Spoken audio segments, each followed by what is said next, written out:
Ladies and gentlemen, the President of the United States, Barack Obama.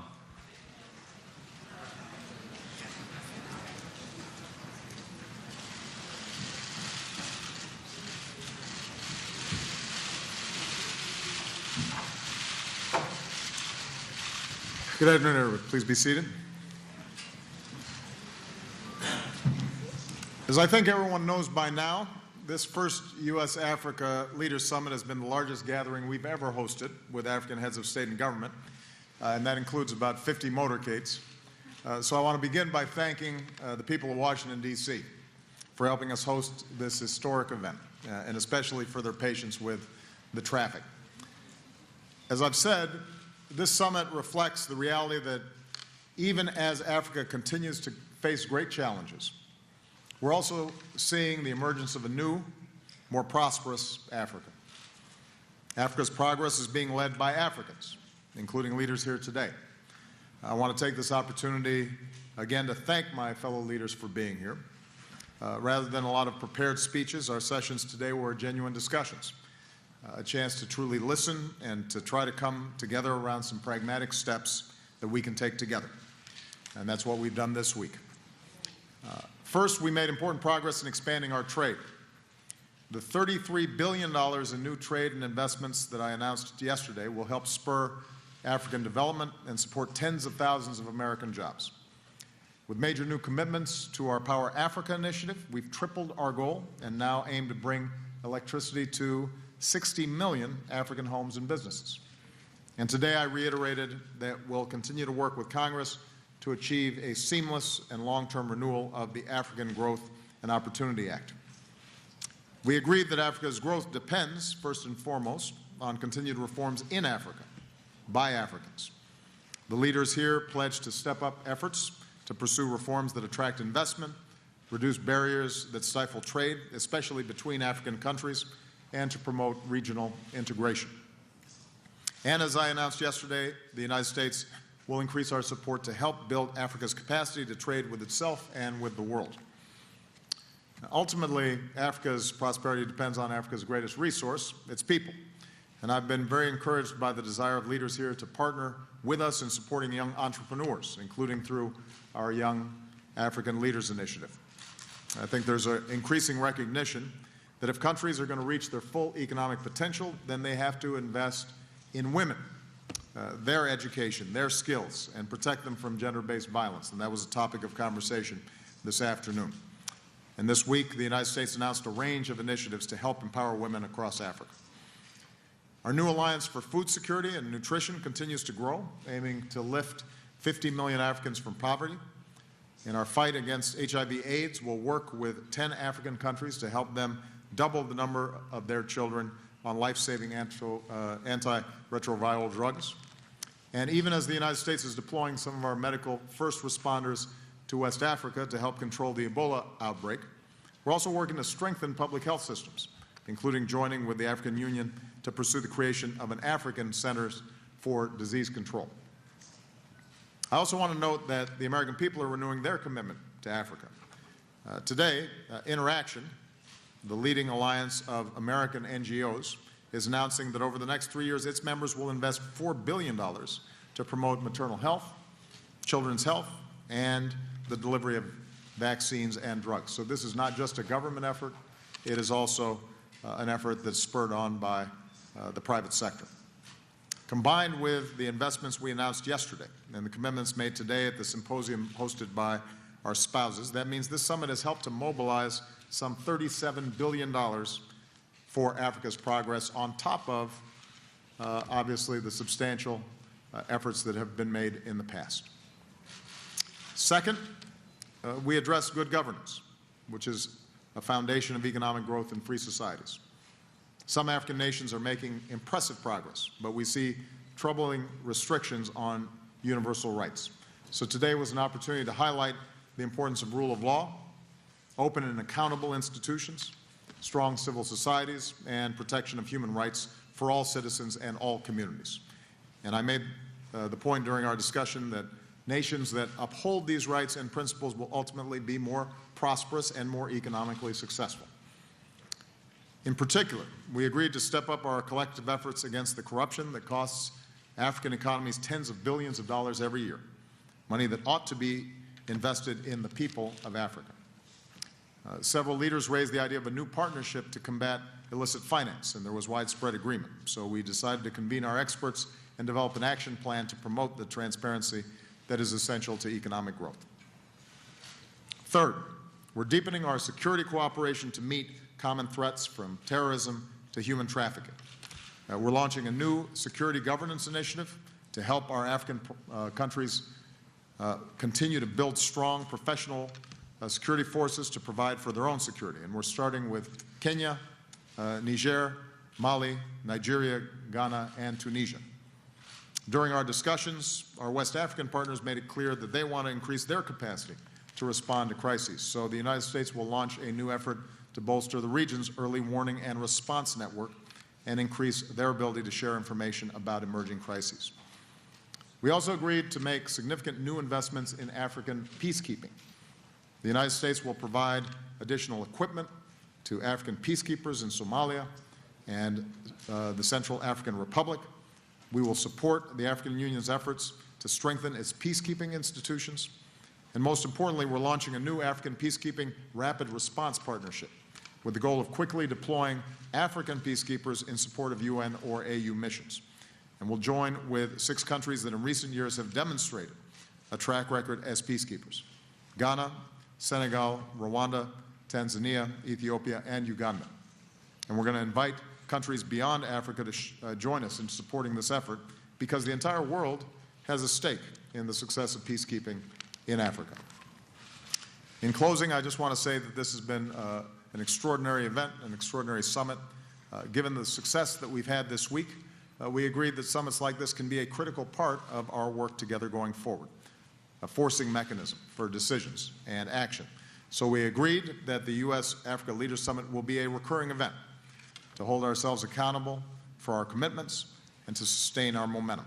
And I'll strongly encourage my successor to carry on this work, because Africa must know that they will always have a strong and reliable partner in the United States of America. So with that, I'm going to take a couple of questions. I'm going to start with Julie Pace of Associated Press. Where's Julie? There she is. Thank you, Mr. President.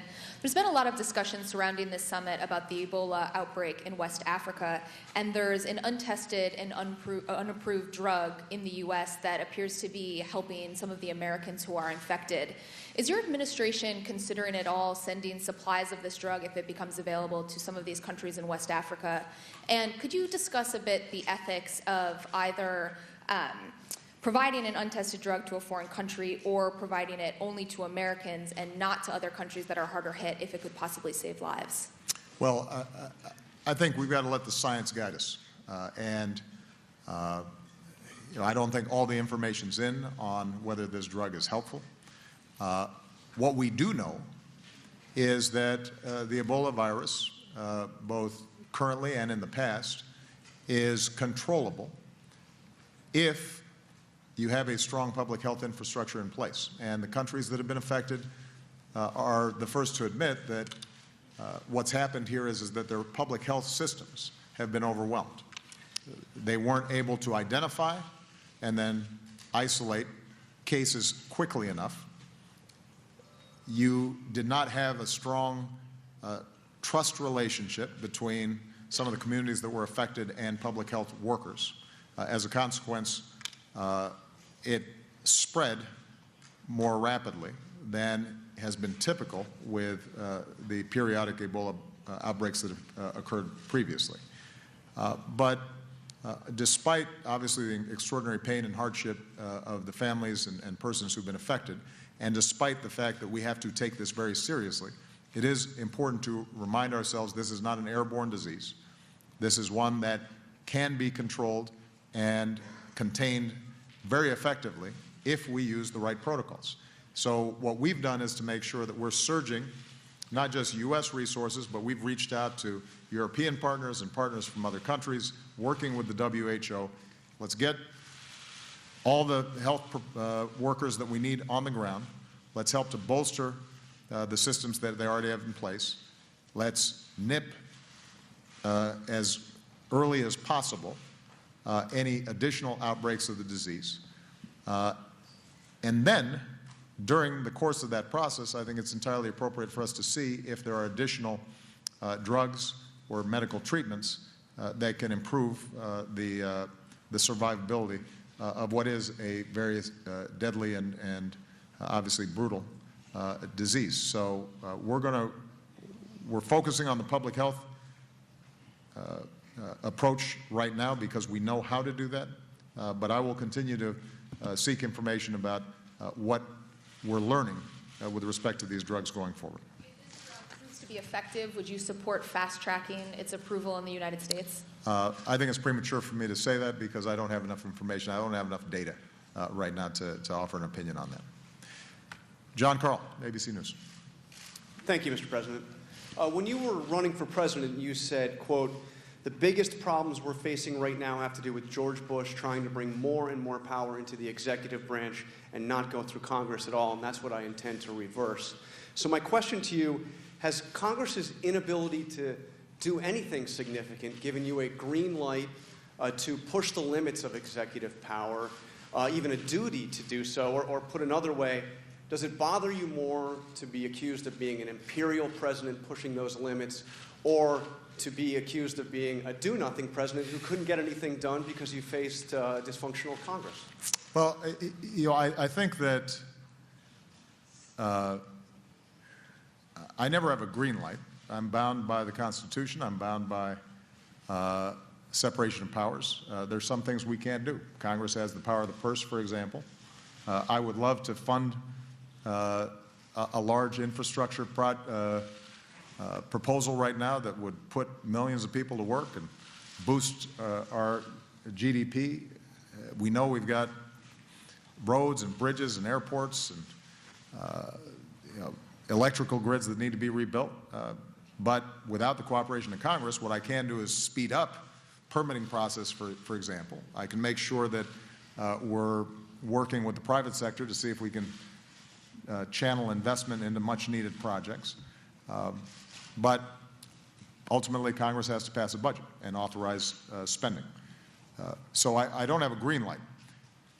What I am consistently going to do is wherever I have the legal authorities to make progress on behalf of middle-class Americans and folks working to get into the middle class, whether it's by making sure that federal contractors are paying a fair wage to their workers, making sure that women have the opportunity to make sure that they're getting paid the same as men for doing the same job, where I have the capacity to expand some of the student loan programs that we've already put in place so that repayments are a little more affordable for college graduates. I'm going to seize those opportunities, and that's what I think the American people expect me to do. My preference in all these instances is to work with Congress because not only can Congress do more, but it's going to be longer lasting. And when you look at, for example, congressional inaction, and in particular the inaction on the part of House Republicans when it comes to immigration reform, here's an area where, as I've said before, not only the American people want to see action, not only is there 80% overlap between what Republicans say they want and Democrats say they want, we actually passed a bill out of the Senate that was bipartisan. And in those circumstances, what the American people expect is that despite the differences between the parties, there should at least be the capacity to move forward on things we agree on. And that's not what we're seeing right now. So in the face of that kind of dysfunction, what I can do is scour our authorities to try to make progress. And we're going to make sure that every time we take one of these steps that we are working within the confines of my executive power. But I promise you the American people don't want me just standing around twiddling my thumbs and waiting for Congress to get something done. Even as we take these executive actions, I'm going to continue to reach out to Democrats and Republicans, to the Speaker, to the leadership on both sides and in both chambers to try to come up with formulas where we can make progress, even if it's incremental. Do you believe you have the power to grant work permits to those who are here illegally, as some of your supporters have suggested? What I certainly recognize with respect to immigration reform, and I've said this in the past, is that we have a broken system. It's under-resourced, and we've got to make choices in terms of how we allocate personnel and resources. So if I'm going to, for example, send more immigration judges down to the border to process some of these unaccompanied children that have arrived at the border, then that's coming from someplace else, and we're going to have to prioritize. That's well within our authorities and prosecutorial discretion. My preference would be an actual comprehensive immigration law, and we already have a bipartisan law that would solve a whole bunch of these problems. Until that happens, I'm going to have to make choices. That's what I was elected to do. Margaret Taylor, Bloomberg. Thank you, Mr. President. Along the lines of executive authority, Treasury Secretary Jack Lew has previously said that the executive branch of government doesn't have the authority to slow or stop corporate inversions, the practice that you have called distasteful, unpatriotic, et cetera. But now he is reviewing options to do so, and this is an issue that a lot of businesses, probably including some of the ones who are paying a lot of attention to this summit, are interested in. So what I wanted to ask you was, what prompted this apparent reversal? What actions are now under consideration? Will you consider an executive order that would limit or ban such companies from getting federal contracts? And how soon would you like to see Treasury act, given Congress's schedule? Just to review why we're concerned here. You have accountants going to some big corporations, multinational corporations, but that are clearly U.S. based and have the bulk of their operations in the United States. And these accountants are saying, you know what, we found a great loophole. If you just flip your citizenship to another country, even though it's just a paper transaction, we think we can get you out of paying a whole bunch of taxes. Well, it's not fair. It's not right. The lost revenue to Treasury means it's got to be made up somewhere, and that typically is going to be a bunch of hardworking Americans who either pay through higher taxes themselves or through reduced services. And in the meantime, the company is still using all the services and all the benefits of effectively being a U.S. corporation. They just decided that they go through this paper exercise. So there is legislation working its way through Congress that would eliminate some of these tax loopholes entirely. And it's true what Treasury Secretary Lew previously said, that we can't solve the entire problem administratively. But what we are doing is examining, are there elements to how existing statutes are interpreted by rule or by regulation or tradition or practice that can at least discourage some of the folks who may be trying to take advantage of this loophole. And I think it's something that would really bother the average American, the idea that somebody renounces their citizenship but continues to entirely benefit from operating in the United States of America, just to avoid paying a whole bunch of taxes. We're reviewing all of our options, as usual, and related to the answer I gave Jonathan about executive actions. My preference would always be for us to go ahead and get something done in Congress. And keep in mind, it's still a small number of companies that are resorting to this, because I think most American companies are proud to be American, recognize the benefits of being American, and are responsible actors and willing to pay their fair share of taxes to support all the benefits that they receive from being here. But you know, we don't want to see this trend grow.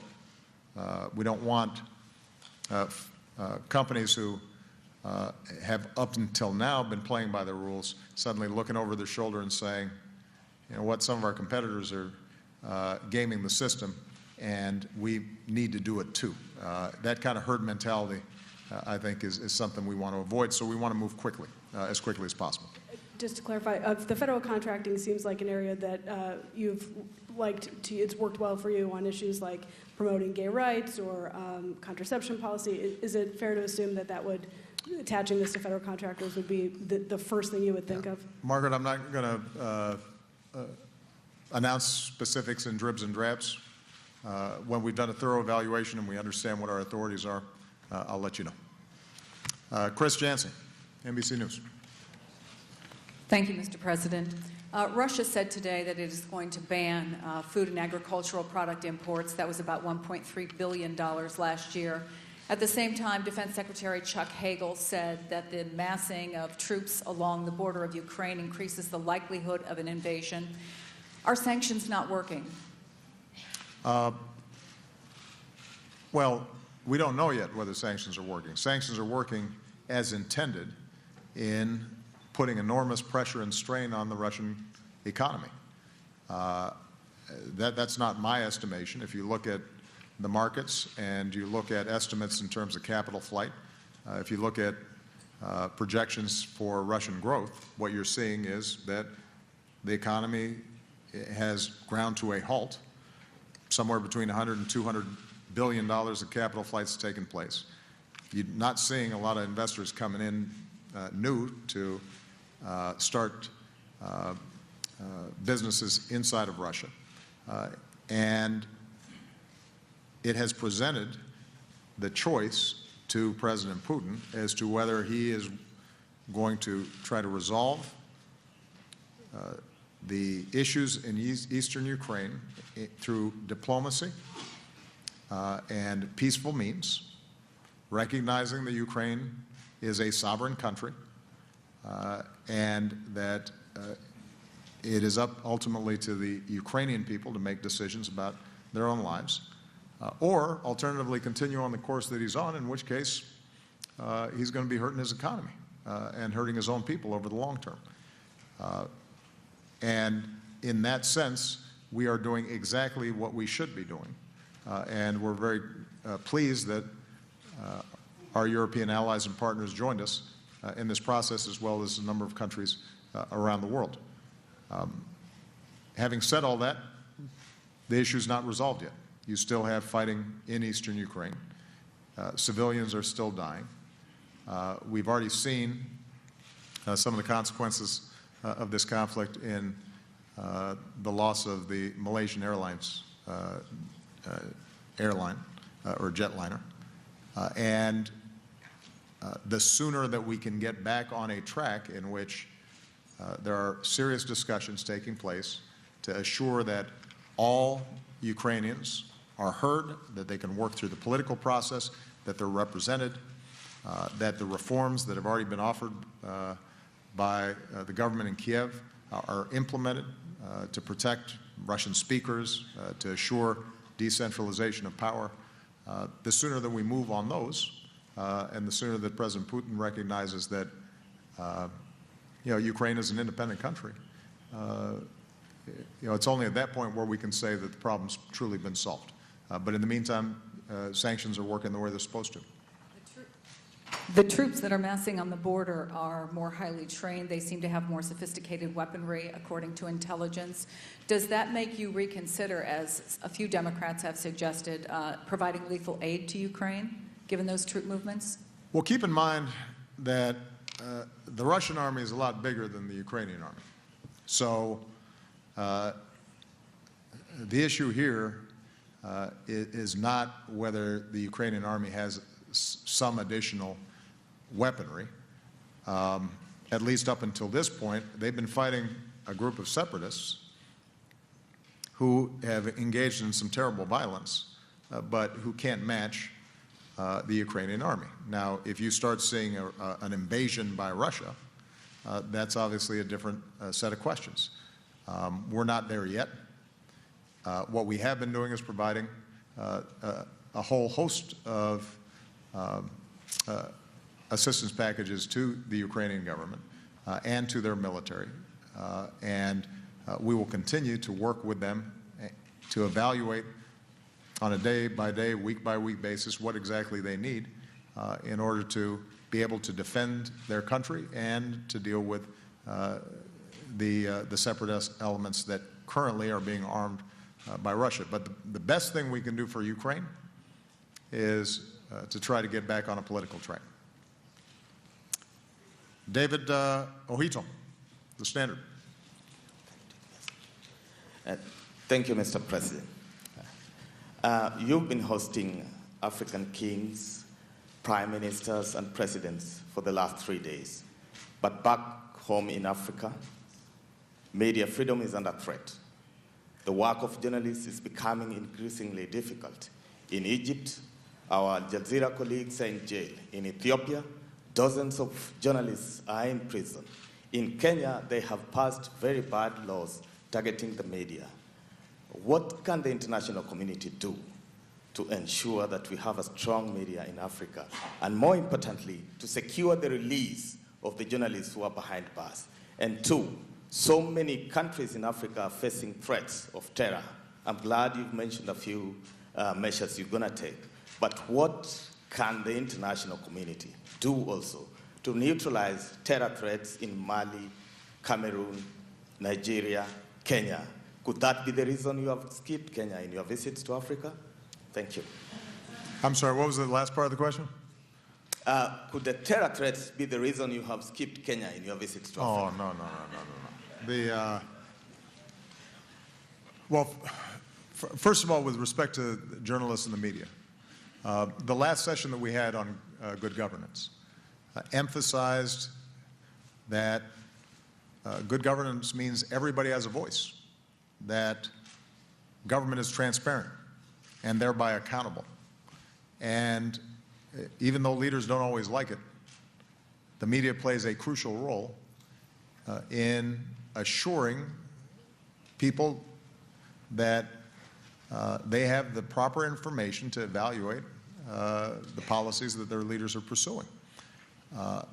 And so we have been very consistent in pushing governments, not just in Africa, but around the world, to respect the right of journalists to practice their trade as a critical part of civil society and a critical part of any democratic norm. The specific issue of the Al Jazeera journalists in Egypt, we've been clear both publicly and privately that they should be released. And we have been troubled by some of the laws that have been passed around the world that seem to restrict the ability of journalists to pursue stories or write stories. We've also been disturbed by efforts to control the internet. Part of what's happened over the last decade or two is that the new media, new technology, allow people to get information that previously would have never been accessible or only to a few specialists. And now people can punch something up on the internet and pull up information that's relevant to their own lives and their own societies and communities. So we're going to continue to push back against these efforts, as is true on a whole range of issues. And I've said this in the past. Many times we will work with countries even though they're not perfect on every issue. And we find that in some cases engaging a country that generally is a good partner but is not performing optimally when it comes to all the various categories of human rights, that we can be effective by working with them on certain areas and criticizing them and trying to elicit improvements in other areas. And even among countries that generally have strong human rights records, there are areas where there are problems. That's true of the United States, by the way. So the good news, and we heard this in the summit, is that more and more countries are recognizing that in the absence of good governance, in the absence of accountability and transparency, that's not only going to have an effect domestically on the legitimacy of a government, it's going to have an effect on economic development and growth. Because, ultimately, in an information age, open societies have the capacity to innovate and educate and move faster and be part of the global marketplace more than closed societies do over the long term. I believe that. Now, with respect to terrorism, I think there's uniform concern of terrorist infiltration in many countries throughout Africa. Obviously, this is a concern that we have globally. A lot of the initiatives that we put forward were designed to partner so that countries, first and foremost, can deal with these problems within their own borders or regionally. And the United States doesn't have a desire to expand and create a big footprint inside of Africa. What we do want to make sure we can do is partner with the African Union, with ECOWAS, with individual countries to build up their capacity. And one of the encouraging things in the sessions was a recognition that fighting terrorism also requires security forces that are professional, that are disciplined, that themselves are not engaging in human rights violations, that part of the lesson that we've all learned about terrorism is that it is possible in reaction to terrorism to actually accelerate the disease if the response is one that alienates populations or particular ethnic groups or particular religions.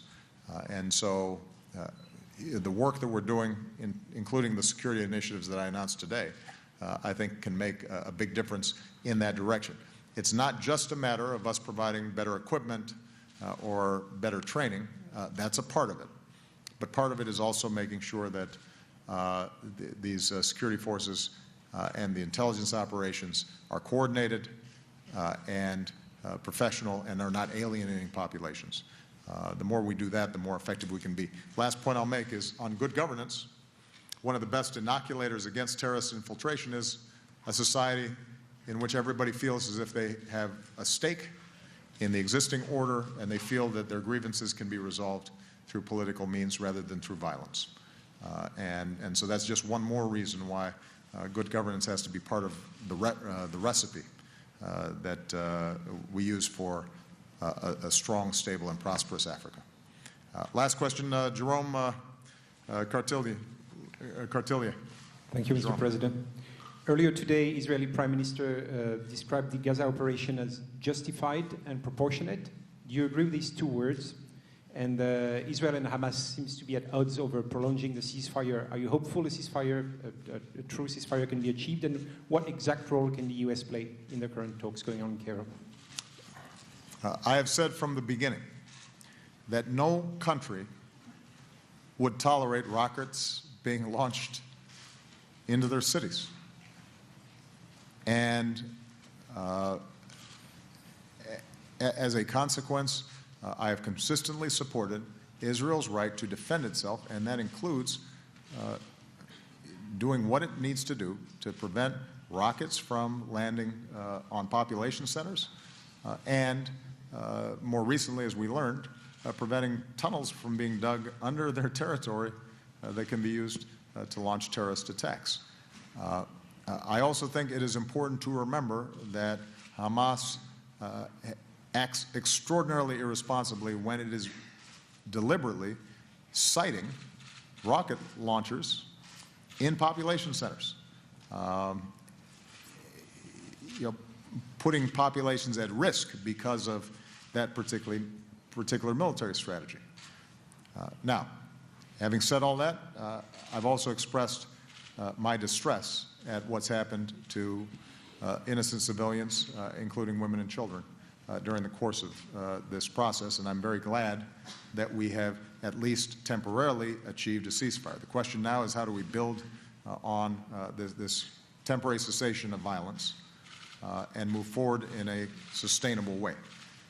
We intend to support the process that's taking place in Egypt. I think the short-term goal has to be to make sure that rocket launches do not resume, that the work that the Israeli government did in closing off these tunnels has been completed, and that we are now in the process of helping to rebuild a Gaza that's been really badly damaged as a consequence of this conflict. Long term, there has to be a recognition that Gaza cannot sustain itself permanently, closed off from the world, and incapable of providing some opportunity, jobs, economic growth for the population that lives there, particularly given how dense that population is, how young that population is. We're going to have to see a shift in opportunity for the people of Gaza. I have no sympathy for Hamas. I have great sympathy for ordinary people who are struggling within Gaza. And the question then becomes, can we find a formula in which Israel has greater assurance that Gaza will not be a launching pad for further attacks, perhaps more dangerous attacks as technology develops into their country. But at the same time, ordinary Palestinians have some prospects for an opening of Gaza so that they do not feel walled off and incapable of pursuing basic prosperity. I think there are formulas that are available, but they're going to require risks on the part of political leaders. They're going to require a slow rebuilding of trust, which is obviously very difficult in the aftermath of the kind of violence that we've seen. So I don't think we get there right away. But the U.S. goal right now would be to make sure that the ceasefire holds, that Gaza can begin the process of rebuilding, and that some measures are taken so that the people of Gaza feel some sense of hope, and the people of Israel feel confident that they're not going to have a repeat of the kind of rocket launches that we've seen over the last several weeks. And Secretary Kerry has been in consistent contact with all the parties involved. We expect we will continue to be trying to work as diligently as we can to move the process forward. It is also going to need to involve the Palestinian leadership in the West Bank. I have no sympathy for Hamas. I have great sympathy for some of the work that has been done in cooperation with Israel and the international community by the Palestinian Authority. And they've shown themselves to be responsible. They have recognized Israel. They are prepared to move forward to arrive at a two-state solution. I think Abu Mazen is sincere in his desire for peace.